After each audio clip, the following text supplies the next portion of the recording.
Are you struggling to come up with original content week in and week out? Start a podcast. Interview your ideal clients, let them talk about what they care about most, and never run out of content ideas again. Learn more at sweetfishmedia.com. You're listening to B2B Growth, a daily podcast for B2B leaders. We've interviewed names you've probably heard before, like Gary Vaynerchuk and Simon Sinek, but you've probably never heard from the majority of our guests. That's because the bulk of our interviews aren't with professional speakers and authors. Most of our guests are in the trenches leading sales and marketing teams. They're implementing strategy. They're experimenting with tactics. They're building the fastest growing B2B companies in the world. My name is James Carberry. I'm the founder of Sweetfish Media, a podcast agency for B2B brands, and I'm also one of the co-hosts of this show. When we're not interviewing sales and marketing leaders, you'll hear stories from behind the scenes of our own business. We'll share the ups and downs of our journey as we attempt to take over the world. Just kidding. Well, maybe. Let's get into the show.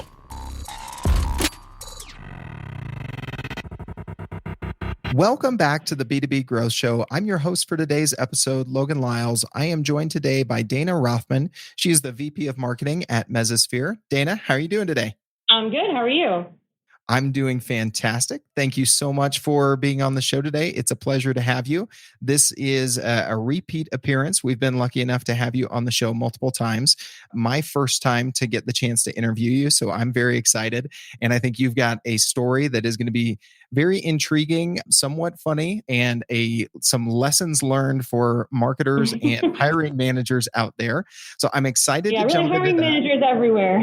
Yes, helping hiring managers everywhere, the theme of today's episode. Before we jump into that, you've recently made a move since the last time we had you on the show. So folks that aren't familiar with you, I would love for you to give a little bit of background of yourself and what you and the team at Mesosphere are up to these days. Sure. So background on myself, I've been in B2B marketing for over a decade. Prior to Mesosphere, I was really focused on MarTech companies, growing out the marketing organization, focusing specifically on kind of content, demand generation, and go-to-market. But I have recently moved kind of outside of MarTech, trying to get a feel for other industries. And currently I'm at Mesosphere, which we're growing super fast. We raised our Series D round of funding maybe 5 or 6 months ago. And so I'm really excited to build out the team here and to just dig into a new industry. So, basically Mesosphere is a platform that helps IT departments roll out and operate and automate different data services and containers.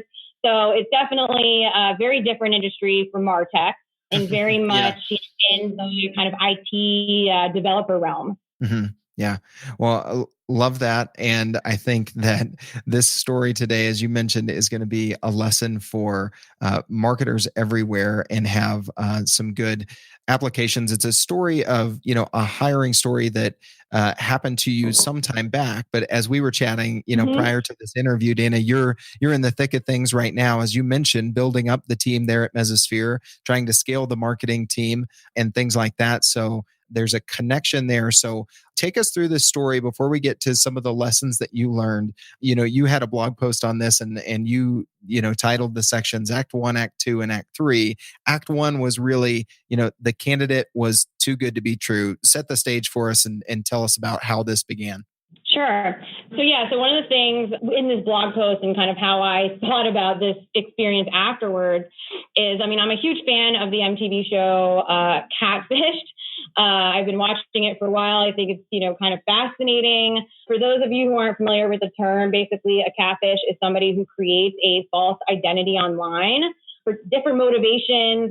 Certainly in the show Catfish, it's typically around online dating. Sometimes it's like seeking revenge or playing a joke, but, really catfish to me could be also in a lot of other contexts. And just really falls in the fact of, somebody who creates a false identity and is kind of moving through life like that a little bit. So the story started in a previous role. and I was hiring for sales candidates, which, are very difficult to hire, just in general. I was working with a recruiting agency on helping me source some of these candidates. And there was a candidate that came in, and, he was initially great. I mean, really and truly. And he said all the right things. He had that like right mix of kind of experience and also humility, which is something that I typically look for in a sales rep. We did phone screens. He came in person, and he met with multiple different people during this process. And, we all hit it off fantastically. One of the interesting parts of his background, and this was definitely something that was interesting to me, I'm not sure if it was something that he realized before he came in to the interview, but one of his previous companies that he had worked for actually aligned with a company that I had also worked for. When the resume came across my desk, that was something I was excited about, because I was like, okay, well, if this guy was a enterprise sales rep for, X company, then, that's something that I find very appealing to a candidate. And, it was interesting too, just because like his level of knowledge was pretty deep. I mean, the guy never faltered. He kept a smile on his face, and he did his homework. I mean, he knew a lot about sales operations, about Salesforce workflows. He talked about some of the sales methodologies, like he was living it. So after everyone met him, really the next step was, to go to offer. I think, one of the things kind of before the story really got going, is I think if I looked a little bit closer at the time, maybe there were some signs that might have come up. Certainly in retrospect, looking at these things afterwards, I was like, okay, there were some things that popped up maybe on his LinkedIn profile, or some of the things that he had said that, didn't totally make sense if I really thought about it. Mm-hmm. And like you said, but at the time he had, hit it off with multiple people on your team, had talked the talk, seemed to walk the walk. You had actually gotten to the point of getting ready to make an offer before things really started to, where you started to notice some red flags, right? Like you were getting ready to make an offer and do some final steps, as you said in the blog post, as things started to get a little fishy, right? Yeah. I mean, he even met with our CEO, and like the CEO, he's could be a difficult interviewer. So we got to kind of the very end point almost. So basically what continued happening. So obviously before you make a hire, it's always super important to do any reference checks. And most people, say they do them. Sometimes they forget. And, there's always the ones that the candidate provides.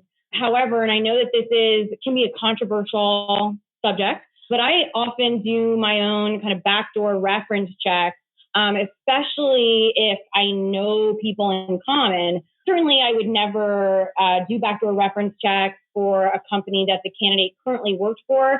But for previous companies, if I know somebody that, it seems like the candidate knows, like I'll look into it to see what I can find out, just to get like the real scoop, because sometimes you don't always get the real story when you ask for the canned references.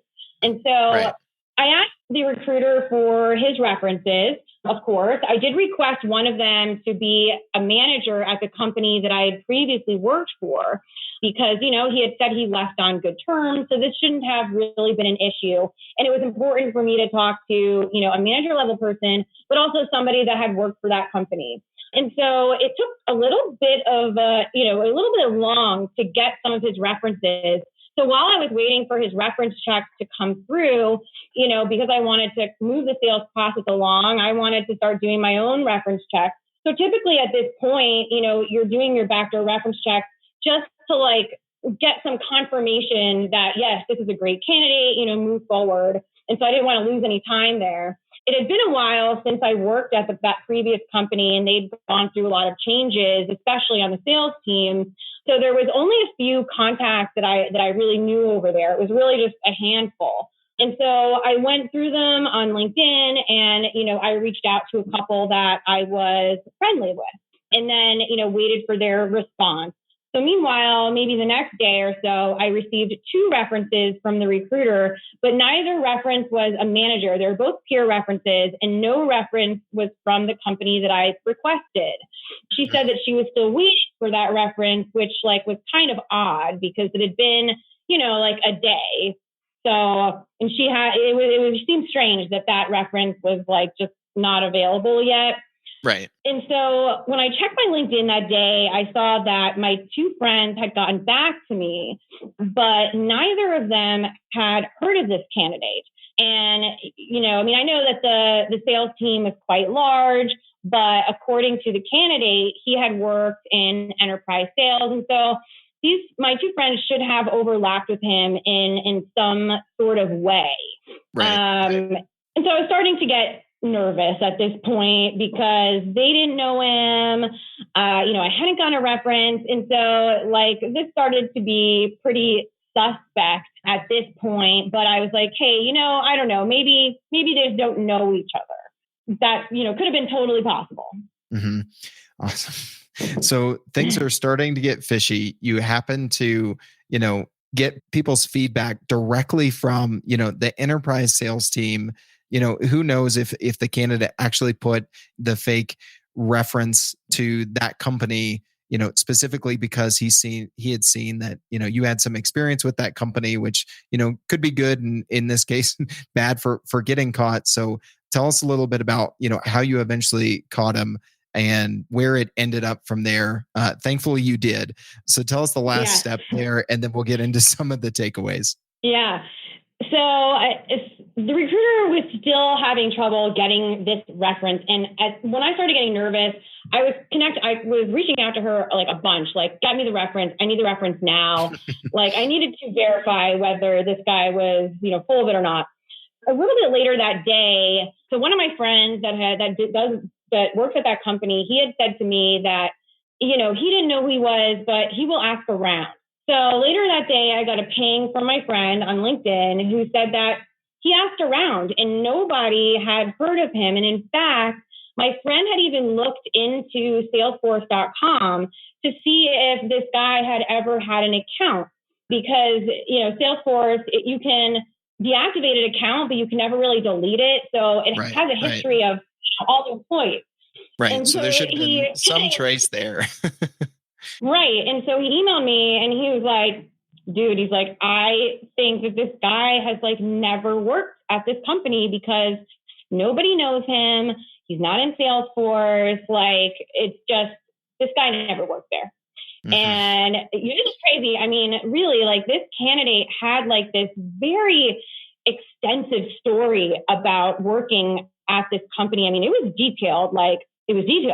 So I'm I obviously at that point, I knew that this was this guy had totally tried to pull one over on me, and which would seem totally crazy because I felt I mean, I spent a lot of time talking to this guy, so the rest of my team, this crazy. Right. So then the clincher really came. You'd think okay, that was kind of the end of it, but the craziness continued a little bit. So the recruiter finally emailed me back. So this was after I had already spoken to my friend. We had confirmed that guy didn't work there. Recruiter emailed me back with the guy's reference from the company. Mm-hmm. And the craziest, most coincidental thing, the name that she had sent over was just happened to have been the name of my friend that I'd been talking to out of the hundreds of reps this guy could have chosen. For some reason, some coincidence of life, never happened type thing. Right. This guy chose my friend to send over to me. If there was any remaining doubt, that put the nail in the coffin for sure. Yeah. He sent over a fake email address and a fake phone number even. This guy went pretty all out. And, and I was assuming too at this point, great, well, if he sent over fake email addresses and phone numbers for this guy, probably the people that I had already spoken to maybe those were fake too, like just his friends or him, and then after that, of course, I got really, really interested in it. And I started doing some like Google sleuthing and, all kinds of stuff, obviously like watching the show Catfish. They do a lot of these Google tricks and stuff like that. And I definitely found some kind of other additional concerning things that, came up at that point to seal the deal even further. But, the craziest thing about it was if this guy had literally picked like any other person who worked for this company that I didn't know, I probably never would have known that this guy was totally lying about his work history. Like I would have called the fake phone number and emailed the fake email address, and I would have with the fake version of the person and probably never would have known. And then the guy would have been working for me. Oh my goodness. All right, today's growth story revolves around search engine marketing, and we'll be shining the spotlight on Aegis Software, a company that makes software for manufacturing operations. Aegis was one of the first companies in their space to invest in search marketing, but as competition grew, their performance plateaued. To counter this, they hired Directive Consulting, the B2B search marketing agency. With unparalleled experience in inbound lead gen for B2B companies, Directive was able to increase Aegis's monthly online leads by 457%, while at the same time lowering their cost per lead by 147%. Now I have a hunch that Directive can get these kind of results for you too. So head over to directiveconsulting.com and request a totally free custom proposal. That's directiveconsulting.com. All right, let's get back to this interview.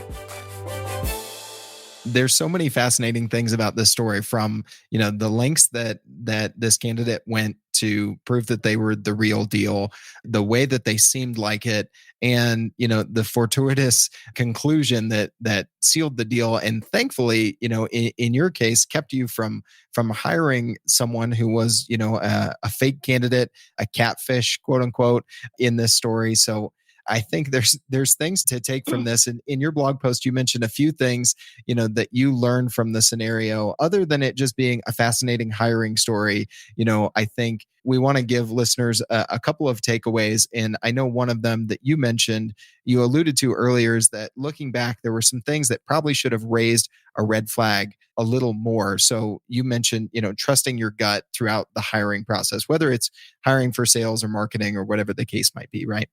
Yeah. So, in retrospect, I kind of came up with these like, okay, what did I do right? What did I do wrong? Type of, things that maybe folks can learn from. And one of them, like you said, was trusting your gut. I mean, most catfish candidates, they do make a few mistakes along the way.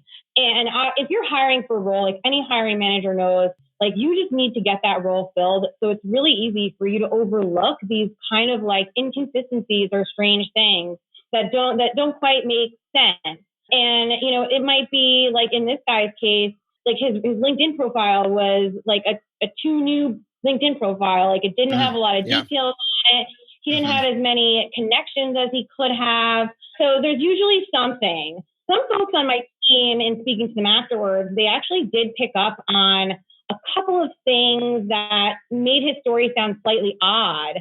But, I obviously didn't quite listen to that or didn't pick up on it. So I think trusting your gut, if you think something's off, something probably is. Right. And then take your research from there, especially, if you're in the SaaS space, if you're in the tech space and you're hiring for sales and marketing, you just mentioned a thing there that alludes to two of the other points that you took away from the situation, is looking at the candidates' social profiles, especially if they're in sales or marketing and have a brand new LinkedIn profile, and then using Google as well. So I think both of those are things that folks need to be thinking about. And then, the reference checks, you touched on a little bit of that, but tell us a little bit more about how that's kind of informed your thinking on reference checks and things like that moving forward since this time of this unbelievable story.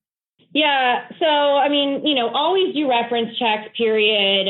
Whether you are somebody that does backdoor references or not, at least make sure you're getting the candidate's like actual references, because I know some people forget that step.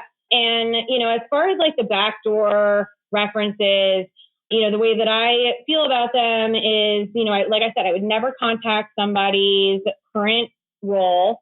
But if we have somebody in common, like I can see that on, LinkedIn, or, I worked at a company the candidate worked at, or something like that, I usually will reach out to common connections just to see, what experience that person might have had working with them.